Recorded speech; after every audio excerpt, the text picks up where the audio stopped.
Shalom and welcome to Ta'alimot Ba'Ivrit, Secrets in Hebrew.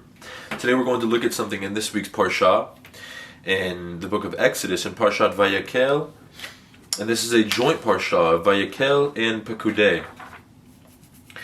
And today we're going to look at chapter 36, Exodus 36, verse 13. And in the text it says, Vayas chamishim karsei zahav, Vayachber et hayariyot echat el echat, B'karasim vayehi Mishkan echad. And this is during the time that they're building the Mishkan. This is what this Parsha is all about. It's about building and finalizing the Mishkan in the wilderness according to how Hashem told Moses. So here in verse 13 of Exodus 36 it says, and they made 50 hooks of gold, and they joined the curtains one to another in the hooks, and the Mishkan was one. So they're talking about the curtains for the Mishkan. The Mishkan is the tabernacle of Hashem, where the tent of meeting is, where the Ark of the Covenant is. And it says after all of these things, HaMishkan Echad. And the tabernacle was one. HaMishkan Echad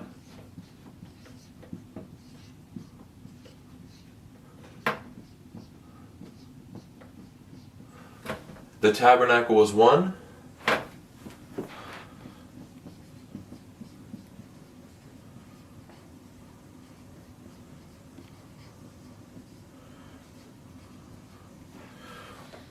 Has a gematria of 428.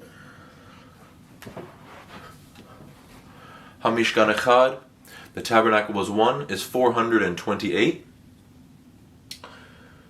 This is equivalent to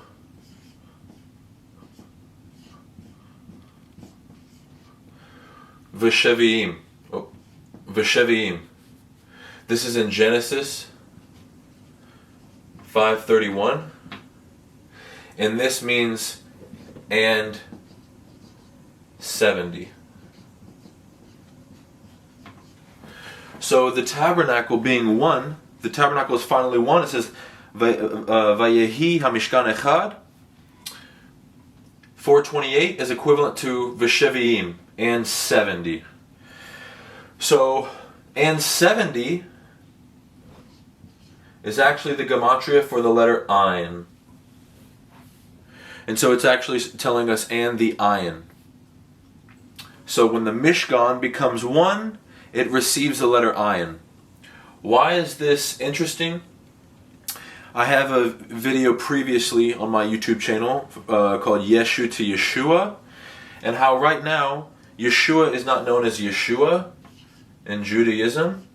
He is known as Yeshu.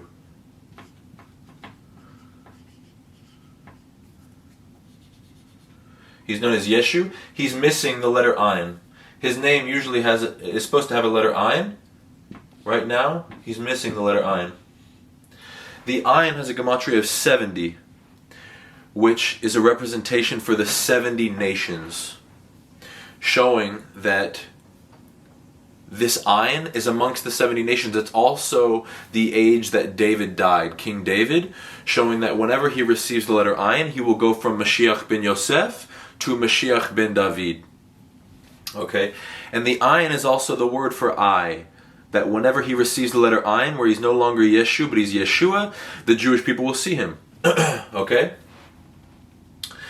And so what this is showing is that and 70, equivalent to HaMishkan Echad, the tabernacle was one, and 70, that whenever the Mishkan becomes one, the letter Ayin comes in, where he will no longer be known as Yeshu, but he will be seen as Yeshua. Okay? This is very, very important, and I won't go over everything that I went over from Yeshu to Yeshua in the other video. You can go and watch that on my YouTube channel previously. But what this shows is that the Mishkan being built has to do with the 70 nations. This has to do with the Gentiles.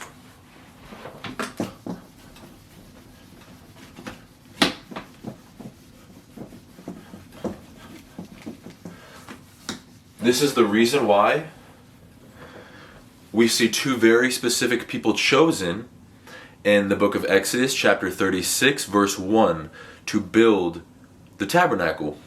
We see Bezalel and Aholiav. In Hebrew, it's Bezalel v'Aholiav.